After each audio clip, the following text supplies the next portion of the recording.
I am so sorry. No, it's me. I have the worst service here at my parents' house. Like nowhere. I would have to find like one pocket in the house to get service. So, okay, so where is your parents' house? They are in Malibu, which is not a bad place to be quarantined. So that is the beach pictures I've been seeing on your Instagram. Yes. Yeah. That's awesome. So tell me about this whole coronavirus thing. When did that happen? It's just crazy. We were in Europe playing a European tour and had to call it early and take an emergency flight back. And I got on a flight and came to my parents because I thought, well, I'd rather be with them than home alone. And so came here and we were quarantined and, washing our hands a million times and doing all the precautions, wearing gloves. And about 3 weeks after I got here, I got the virus. And the only thing I can think of is from the grocery store, because our little store has a rule where they're only allowing 20 people in at a time, and then they make you line up outside to wait to come in. And so it was like the windiest day, and I was standing behind a girl who was coughing, and it was just blowing right in my face. And I'm like, that's the only thing I can think of, because my mom has been with me every single minute. Yeah. That was the one trip I took without her. And she didn't get it, and my stepdad didn't get it, thank God. Well, that's one thing, because here in Georgia, we're opening things back up.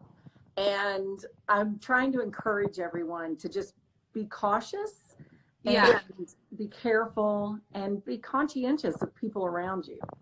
Yeah. Well, and when I got it, it was kind of like people weren't wearing masks yet. And, they had just said, you cough in your shoulder, not in your hand. And so it was like the start of everyone kind of being aware of what you should and shouldn't do. So I think at this point we're pretty educated on what to do if you're feeling sick or how to prevent it. So when you got, what kind of symptoms did you have? What made you go get a test and realize that you had it? Well, I didn't even know I had it at first, but I woke up and I just had really bad body aches. And so I thought that was weird, but then I thought, well, maybe I pushed it too much on my run the day before. You think of a million different things. Right. And at the time, the major symptoms were fever or shortness of breath. Those were the two symptoms to look for. So I didn't have either of those. So I kind of just didn't think anything of it. And then the next day, woke up again, same thing, but it got worse, especially my back. And it felt like someone was crushing my back together. It was extreme pain. And at that point, I'm like, okay, this is not normal. I know my body, and that's not normal. And so I'm also just really fatigued. I was exhausted. I couldn't get out of bed without, feeling like I had to sleep for 3 hours.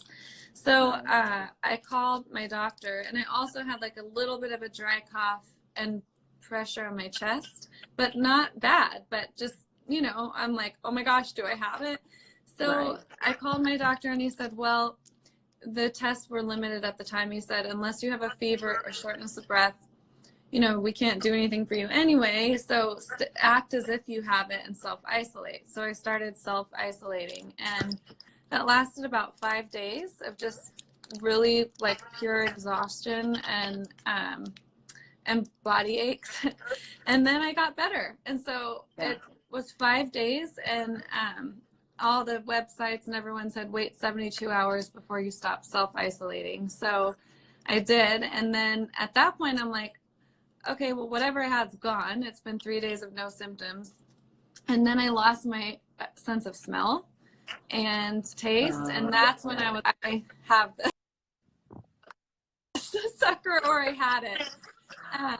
I thought I had it. I thought it was done because I had gotten through it. So I went to go find an antibody test and waited in line for 4 hours to get this antibody test. And it came back positive that my body had created the first antibody, but it was still fighting it off. It hadn't created the second one, meaning I still had the virus. And that's when I like really freaked out, because I thought, am I still contagious? Could I be giving it to my parents? Like, should I go back to isolation? And I had her do the test again because I was just wanting to make sure. I'm like, no, it's gone. All the symptoms are gone. It should be out of my system.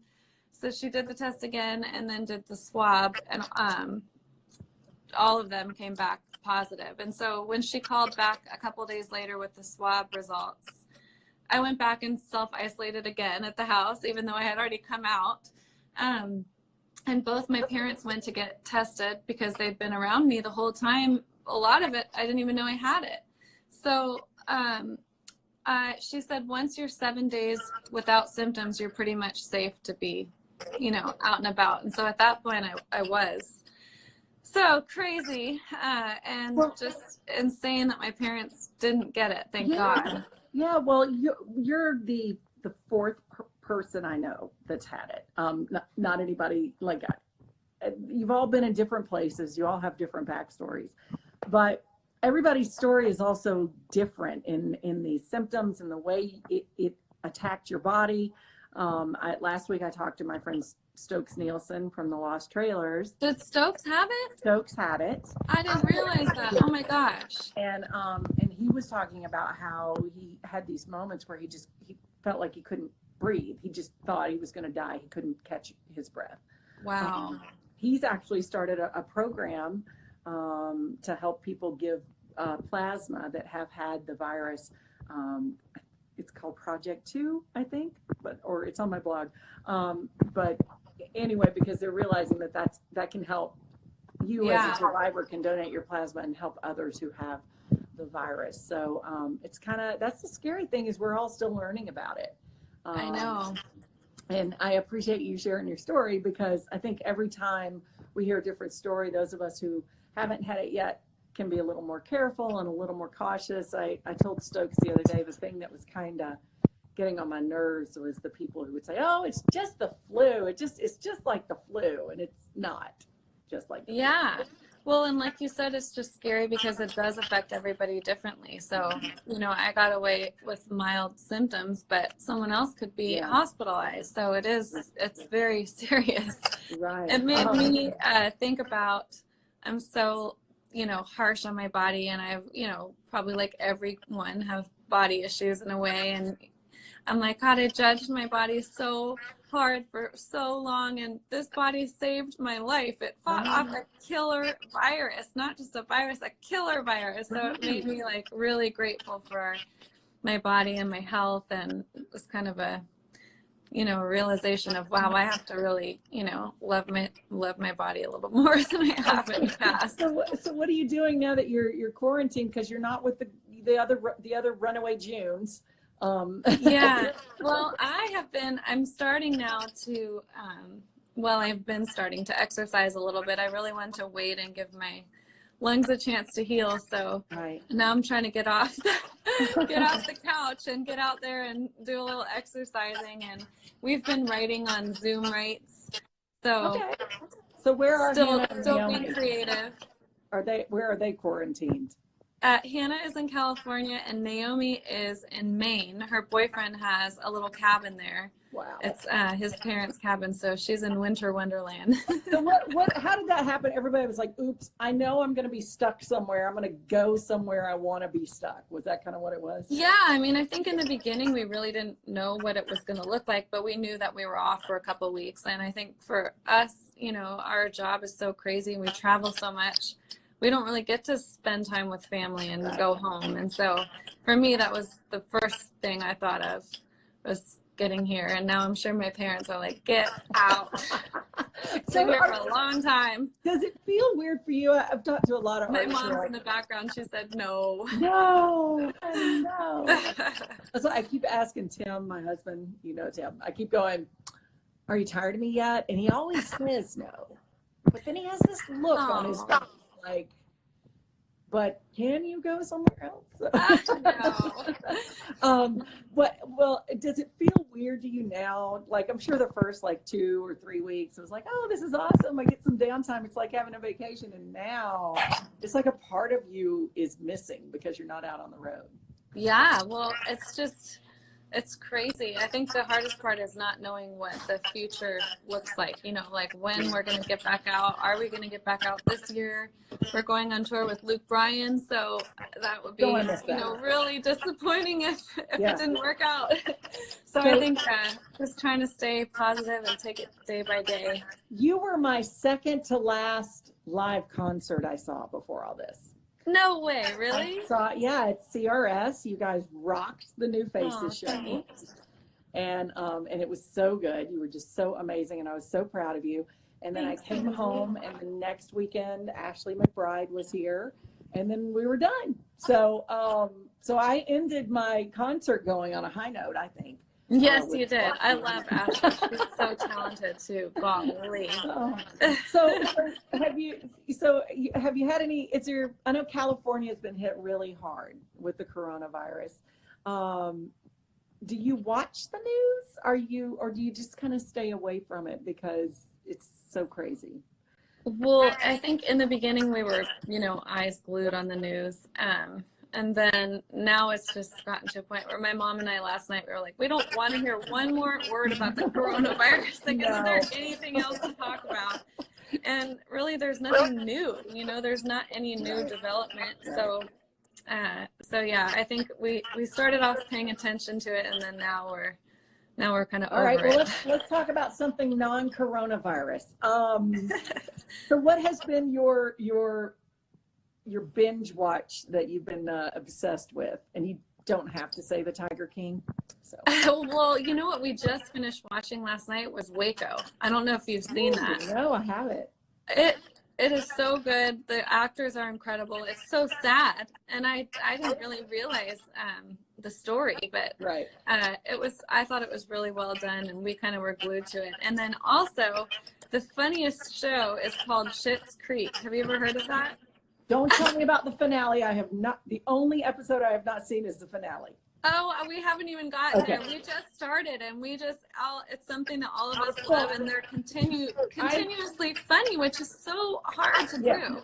I dedicate Wine Wednesday to Moira every week because she's amazing. My mom's in the background. She said, Moira. We always thought that was such a funny name. Have you gotten to the episode where she does the wine commercial? No. Oh, okay. Well, this will all make more sense once you get to that episode. Okay. Yeah, we just started. We're like, how have we not watched this before? Okay. So how about foods? You're with your mom. Has she been cooking? Are you a good cook? Well, this is my stepdad, actually. This is Scott. Say hi to the world, Scott. I just got off the bike, so I'm sweaty. You know what? It's coronavirus. Nobody looks good. But he's an incredible cook, so he makes us dinner every night, and he also makes some killer margaritas from our limes and lemons and our trees in the backyard. So that's awesome. So we've been spoiled. Any songs coming out of all this that you think are going to be huge hits? I think you guys are going to have to do compilation coronavirus albums, all you artists. I know. Well, you know, Naomi and I wrote with Caitlin Smith today, and it's amazing. Okay. Yeah. We're just huge fans of her, but we wrote a really good song today, so I'm hopeful. We're just trying to stay creative. I have to tell you a funny story. So I'm on a couple of stations, and last week I was doing one of my shows, and I looked ahead, and I had Head Over Heels, and I was like, okay. So I started playing the song. And it was Tears for Fears. They had put the wrong song. Gosh. I love that song. I think we want Runaway June, so I had to sing it out really bad. Oh my gosh, that's so funny. I never even put the two, like it was the same title. I never put the two together until I was listening. I was like, this is not how this song starts. Yeah, this is not this. I love that. Gosh. It was great. But we love you guys, and I appreciate it. I don't want to keep you. You know I love you. I'd talk to you. And I can't believe you're not binge watching John Wayne movies. What is... You could totally do that. We've watched a few of those in our lifetime. Tim and I are doing James Bond. We're trying to get through all the James Bond movies. Oh, that's a good one. I should do that again because I don't think I've seen a lot of them. I've only seen the recent ones. It's been fun because like you start with the Sean Connery and then like the special effects are so bad, you know. Yeah, back in the day. And so we're into the Roger Moore phase right now. So I think Live and Let Die was, or no, we watched The Spy Who Loved Me last night. So that was the one we checked out. Well, you're inspiring me. I've got to watch those again. That's good. When you watch it, you have to drink a martini. So, you know, okay. you have to find a theme to go. I'll take any excuse. Right. Yeah. So, well, listen, Jen, I'm going to let you go. Everybody else, hang on. We'll do some Wine Wednesday chat. But I just really appreciate you joining me, and I love you, and I'm so glad you're okay. Love you too, Angie. Thank you. And if it wasn't 2 o'clock my time, I would be joining you. That's true. With wine, but I better wait. Hey, it is 5 o'clock somewhere. That's true. All right. Well, cheers to you guys. I'll talk to you later. Bye. Okay, bye. Oh my gosh. Okay. So that was fun, right? She's so awesome. I love Runaway June. And the little comment there, if you don't know who Runaway June is, hi, Brooke. Jen Wayne is John Wayne's granddaughter. Yeah, that John Wayne. So that's why I made the comment about binge watching. Hi, Mike. Oh my gosh. My heckler is here. And Tony, hey, buddy, how are you? I love that picture that you had the other day. She is so nice. And there's Randy. I wanted to show you guys something. Speaking of people being nice, because I don't know about you, but I'm loving seeing just the humanity that's out there and people that are doing nice things for people. Hey, Meg. Hi, Jen. So I ordered something off Macari the other day. I needed a smart speaker or a speaker, and I went online, and I like to do that because I figure people on Macari, like, you know, it's like a second job for some people. So I was trying to do that. So I ordered this speaker and I got it in the mail. And when it came, it was in this packaging, and I just thought this was so sweet. She wrote, I know it's backwards for you, but it says, "Thank you, essential workers, for delivering packages and mail. God bless you and stay safe." And I was like, oh my gosh, that's so cool. And then it says hashtag stay safe, stay smart, stay home. Thank you, essential workers. And then when I opened it up, and again, you know, I bought this speaker and paid for it. And I got this little care package in the box, and it says, "Thank you for your purchase. I hope you enjoy it. I pray you and your family are safe and stay strong during this chaotic time. Best wishes. P.S. God has blessed me tremendously, staying safe as a frontliner.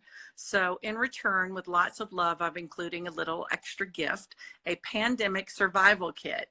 And it's 2 pairs of gloves, and it's a couple of masks and some hand sanitizer. And she just put that in there. And this is like, I don't know, it's just a complete stranger who did something so cool. And I wanted to share that and just show you that it's so nice. Everybody's coming together. So I hope you guys are doing well too. Beautiful Disaster Girl, thank you for noticing my nails. They're all different because I went to Walmart before the pandemic. This is true. And I've told the story before on Wine Wednesday that if I don't have nails, like I scratch myself in my sleep and I look like I've had a fight with a cat when I wake up. So I have to have nails, and I just bought all kinds of fake nails, just all kinds, and I threw them in a box. And so when a nail falls off, I put a different one on. So they're all different. And listen, I have saved a ton of money not going to the nail salon. And Isaac, I think you're still on here. Seriously, salons are open, buddy. Can you do me a solid? I need help for real. Let's see some other comments here. How are you guys doing? Alabama, did I hear that Alabama is about to open up as well? I think my friend Mike said he was headed to the beach. Are you really headed to the beach, Mikey, or were you just saying that? Also, NASCAR fans, did you hear the big news? So they are going to start racing soon. What they're going to do is run 2 races a week so they can try to get the entire season in this year. So they're going to start with Darlington, and they'll run a Sunday race in Darlington and a Wednesday race in Darlington. And then they're going to go to Charlotte, and they will run the Coca-Cola 600 on Sunday, and then they'll run a race on Wednesday. And then I believe it was Martinsville, Bristol. Did I get that right? Martinsville and Bristol. And then they're coming down here to Atlanta on June the 7th. So my hope is that by June 7th, they'll go, oh, you know what? We'll let some of you guys into the track. That's what I'm hoping. Anyway, I'm not sure. So the beaches are open, but it is, yes, it is definitely safer to stay at home, Randy. Mike, you're essential. You've always been essential in my life. We know that. And it, let's see. Yes. Yeah. You know what? I agree with you, Meeks. I'm having a hard time because I like to volunteer and I like to do things and I can't. So I will tell you this, next Tuesday is Giving Tuesday. So we're all going to go on our Instagram accounts and we're going to do fundraisers for different charities. I saw Tony on here. He's a great human being that I met through the Pediatric Brain Tumor Foundation. So that's going to be one of my charities. And there are a whole lot more. So I am just so happy to see all your names, and I wish I could see your smiling faces, but someday this is all going to be over and we're just going to have a huge party and get back together, I hope. So I appreciate you guys joining me for Wine Wednesday. Also next Tuesday, Jordan Davis is going. So Jordan Davis is joining me on Giving Tuesday, Taco Tuesday, Cinco de Mayo. All that next Tuesday. And I'm sure you guys have seen the meme that Cinco de Mayo falls on Taco Tuesday, and yet we can't get together because of a virus named after our favorite Mexican beer. So it's not fair. It's not fair at all. All right, guys. That is going to wrap it up for Wine Wednesday. If you have suggestions for Wine Wednesday, like I said, today we were doing Ghost Pines, which was a tick tart for my taste. But it's wine, so I'm okay with it.